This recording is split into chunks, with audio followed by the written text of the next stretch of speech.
vamos lá, estou recebendo uma pergunta que é sobre faltas, né? Você agenda o seu cliente, o seu paciente e ele acaba não aparecendo e muita gente fica pé da vida. Deixa eu mostrar aqui, ó, pergunta que eu estou recebendo, ó lá. Então, tenho muitos problemas com relação à falta, a pergunta da Bianca, né? Ela fala que é do interior de São Paulo, do interior de São Paulo não, do interior, e sente que isso é um hábito das pessoas, tal. Embora eu não ache que eu, como lido com profissionais do Brasil inteiro, até de fora, isso não é exclusivo de uma cidade de interior, tá? E ela pergunta o seguinte: somente as mensagens já é uma forma de evitar? Tá? E ela cita também a questão da escassez que ela sinaliza que ajuda. Então é o seguinte, eu já vou responder aqui no WhatsApp dela, no WhatsApp da Bianca. Já estou, Bianca, respondendo para você e gravando aqui para que todo mundo possa receber minha opinião sobre essa questão de faltas. Então vamos lá. Como evitar faltas? Existem alguns passos, na minha opinião, que eles podem ajudar muito, absurdamente. E tudo que a gente já acompanhou, milhares de alunos literalmente, com milhares de seguidores, nos leva a acreditar que nenhuma ação sozinha é capaz, ela tem, uma ação sozinha não é melhor do que o resultado de todas as ações em conjuntos. Então eu vou passar algumas ações aqui que já foram super testadas assim, incansavelmente, e que com certeza ajudam absurdamente você a reduzir o problema de faltas com seus clientes, com seus pacientes. Primeiro deles é o que eu chamo de durante, né, ou seja, o agendamento que houve, naturalmente se houve uma falta, antes houve um agendamento. Então, durante esse agendamento, que a gente chama de compromisso escrito e público. E eu não vou apresentá-lo naturalmente aqui no vídeo, porque, ou seja, exigiria muito tempo, mas existem inúmeras pesquisas científicas que comprovam que quando alguma pessoa, você ou qualquer pessoa, fecha um compromisso que seja escrito e não ficou apenas mental, você não apenas combinou, ok, não, você escreveu aquele compromisso na sua agenda, no seu celular, em um papel e etc. Tudo que você escreve fica mais fixo, ou seja, na sua memória, e você tende a cumprir mais esse tipo de compromisso. E se esse compromisso, além de você escrever, ele é um compromisso que ele é público, ou seja, não é um documento que você escreveu e que ninguém tem acesso àquilo. Se o que você escreveu outras pessoas podem ter acesso, ou seja, ele é público, inconsciente, mais comprometimento você terá. Então, o primeiro ponto, Bianca, né, ou seja, e todas as outras pessoas do vídeo aqui que eu estou gravando, procure usar essa questão do compromisso escrito e público. Fábio, dá um exemplo aí real do dia a dia de como você pode fazer. Se você, por exemplo, seja lá nas redes sociais, Instagram, Facebook, WhatsApp, se você manda uma mensagem, ou seja, gerando uma pergunta que provoca a questão de compromisso, por exemplo, olha, ou seja, está marcado lá, vamos marcar para o dia tal. Se houver algum problema, você, ou seja, nos avisa a tempo de, ou seja, reagendar outra pessoa. Tudo bem, podemos confirmar. Se você mudar os seus planos, você nos avisa. Então, quando essa pessoa responde lá no Instagram, Facebook ou no WhatsApp, publicamente, porque essa resposta está gravada, está escrita, essa estratégia de você fazer a pessoa responder para você ajuda bastante na questão de evitar faltas. Lembre-se, eu vou dar 5 exemplos. Um exemplo sozinho não vai solucionar. Esse é o primeiro deles, obviamente eu estou falando de forma resumida. O segundo é o que a própria Bianca aqui sinalizou. Se você confirma a presença, obviamente é uma excelente estratégia. Então vai lá, um exemplo qualquer, um dia antes você e a sua equipe mandam uma mensagem avisando, sua consulta é amanhã às 15 horas, está confirmada, ou seja, a sua presença, a pessoa vai lá e confirma. Naturalmente ela está confirmando e também está escrito, né, e está público aquilo. Então uma segunda ação, ou seja, você fazer a confirmação de presença. Terceira ação é o que poderia dar vários nomes, eu costumo chamar de cultura, tá? Se você não cria nenhum mecanismo, né? Ou seja, no seu ambiente, ou ao contrário, se você cria um mecanismo no seu ambiente de de transparecer uma certa normalidade com as faltas, você tende, pelo aquele ambiente, pela aquela cultura que você criou junto ao seu cliente, ao seu paciente, você tende a ter mais esse problema. Então, se, por exemplo, você é rigoroso com relação ao horário, tá? Exemplo, você não chega atrasado, se você cumpre rigorosamente seu horário, você já está criando, embora não seja uma questão de faltas e sim de atraso, você está criando uma cultura no seu ambiente. Se uma pessoa chega atrasada e você lá, 30 minutos, se você deixa essa pessoa primeira, segunda vez entrar atrasado, você está criando uma cultura. Então, quanto mais rígido você é com você mesmo, em cumprir, ou seja, os compromissos ali na sua empresa, no seu negócio, e você também é rígido com quem te procura, independente daquele medo, não, mas eu vou perder o cliente porque ele chegou atrasado. Olha, na maioria das vezes, pelo contrário, você não vai perder e você vai criar uma cultura de que ali ele não tem como chegar atrasado, ele não pode chegar atrasado porque você vai ter um problema na sua agenda inteira com vários outros clientes, vários outros pacientes. Nessa questão de cultura entra a escassez, que a própria Bianca, vai escutar aqui no áudio que eu estou mandando para ela sinalizou. Então o que?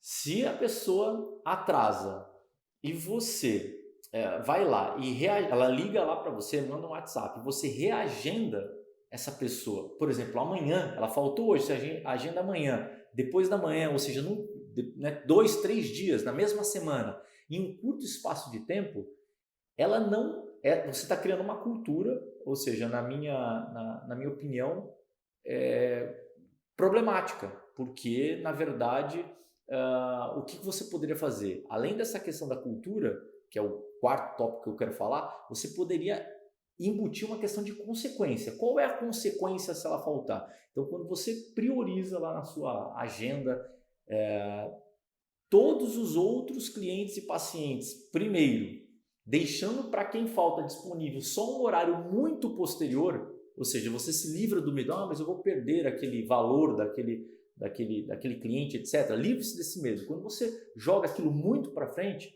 essa consequência, que é o quarto ponto aí que você colocou, ela passa a agir muito forte ao seu favor. Ou seja, consequência acontece com qualquer um na vida, é assim que o cérebro funciona. Se ele percebe que não tem nenhuma consequência negativa ele faltar, ele vai continuar faltando. Se ele percebe que tem uma consequência super negativa para ele faltar, ele vai drasticamente evitar. E é assim que funciona. Funciona para os animais, funciona para o ser humano. Tá? Se um golfinho lá pula, faz uma atividade, você dá uma sardinha, que é a consequência, ele vai pular de novo. Ok? Se um cachorro faz sei lá, não faz xixi onde você quer, faz xixi no lugar certo, você dá um biscoitinho para ele, é uma consequência. Ele vai fazer aquilo de novo.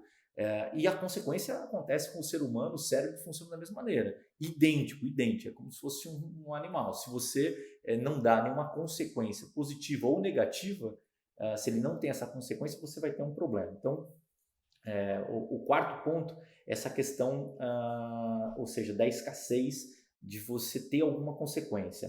Lembrando que até no terceiro ponto eu não falei, na questão da cultura, existem empresas que elas colocam isso até no contrato, tá? Ou seja, se você faltar mais do que no contrato que assinou lá de prestação de serviço, se você faltar mais do que, por exemplo, 2 vezes, você vai ser, na primeira vez você vai ser notificado, a segunda, na terceira vez que você, ou seja, faltar, você tá encerrado esse contrato, tá? Ou seja, o contrato está rescindido. Então, é um ponto de cultura que eu acabei não falando. Quarto item, eu acabei de falar de consequências. E o quinto item, e para mim ultra importante, não que os outros itens não eram importantes, Bianca e todo mundo, é o que eu chamo de autoridade. Quando você tem um compromisso e as pessoas, não adianta você se achar autoridade, é como você é visto. Se o seu público te vê como uma autoridade, então a probabilidade de reduzir drasticamente as faltas é gigantesca, tá? Pensa um cenário. Se você marca um compromisso, não necessariamente, não é para todo mundo que esses exemplos que eu vou dar, nem todo mundo consideram esses exemplos uma autoridade. Pensa para você o que é uma autoridade. Então, seja o padre da cidade, o papa, seja o prefeito da cidade, não sei, um político importante, uma celebridade, um ator, eu não sei, tá? Você tem um presidente da república, um senador, você tende, né, a cumprir muito mais rigorosamente um compromisso, ou seja, não faltar, quando esse compromisso é com uma pessoa que você considera que é vista como uma autoridade. Então imagine um cenário, se eu gosto de dar esse exemplo, né, embora já esteja falecido esse profissional, Ivo Pitangui, brasileiro mundialmente conhecido e uma autoridade na questão de cirurgia plástica. Se você consegue um horário na agenda do Ivo Pitangui, pela autoridade, qual é a probabilidade de você faltar naquela agenda? Se você marcou um compromisso com o prefeito da sua cidade, com o senador, qual é a probabilidade de você faltar? Ela diminui drasticamente. Mas, Fábio, eu não sou, né, o prefeito, sei lá, o papa, o padre, o senador ou o Ivo Pitangui. Então eu nunca vou ter autoridade? Não, né, para não me estender muito nesse vídeo. Só de você estar presente nas plataformas digitais e se você estiver fazendo algum tipo de trabalho, que basicamente a única forma de você conseguir isso são anúncios, onde o seu conteúdo aparece com frequência, tá? Mais de uma vez ao dia ou uma, duas vezes ao dia, mas todos os dias, aparece lá todos os dias para várias pessoas. Só de as pessoas te verem numa plataforma, você já é colocado automaticamente num pilar de autoridade. Se por acaso os conteúdos que você grava também envolvem conteúdos em vídeo, você consequentemente já passa a ser visto como autoridade.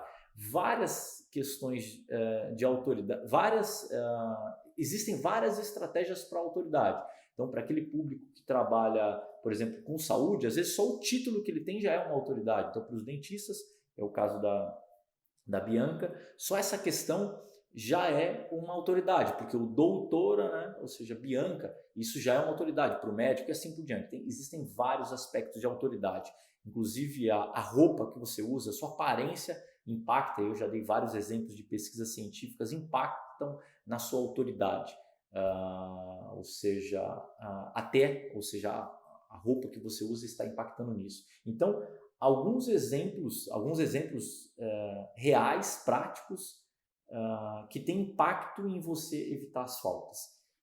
Compromisso escrito e público, tá? Quando você for fazer o agendamento. Segundo ponto, confirmação, né, da presença, tá? Esse é o mais comum. Terceiro ponto, cultura, tá? Então, ou seja, se você falta, se você atrasa, se você faz isso sem avisar, é a cultura que você está criando no seu ambiente. Quarto ponto, consequência, tá? Então, se você coloca uma consequência, faltou, ele vai ter uma nova agenda daqui a um mês com você ou mais, a probabilidade de não faltar vai ser gigantesca, de nunca mais faltar vai ser gigantesca, tá? É um exemplo qualquer, vou dar um exemplo óbvio, muito extremo, mas tem um profissional que eu conheço que está com a agenda lotada por um ano. Se você faltar, não é amanhã que você vai ser marcado, é só daqui a um ano, um exemplo inclusive real, um profissional real.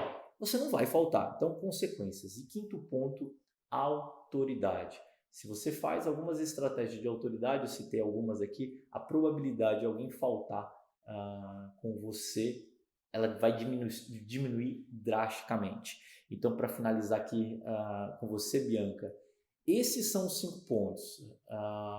Então, ou seja, eu coloquei todos esses pontos para te explicar com mais detalhes que apenas responder a mensagem, apenas você fazer, né, que é o segundo ponto que eu citei aqui, a confirmação de presença na mensagem, eu tenho certeza que é melhor do que não fazer nada, tá? Se você faz esse, você já deu um passo. Mas se você faz esses 5 passos que eu te falei, essa é a melhor estratégia para Bianca, né? Ou seja, e para você evitar o problema de faltas. Você não vai zerar, mas você vai melhorar drasticamente o problema. Faz essas 5 ações, tá? Coloca na sua gestão essas 5 ações e depois me diz se traz ou não o melhor resultado. Valeu!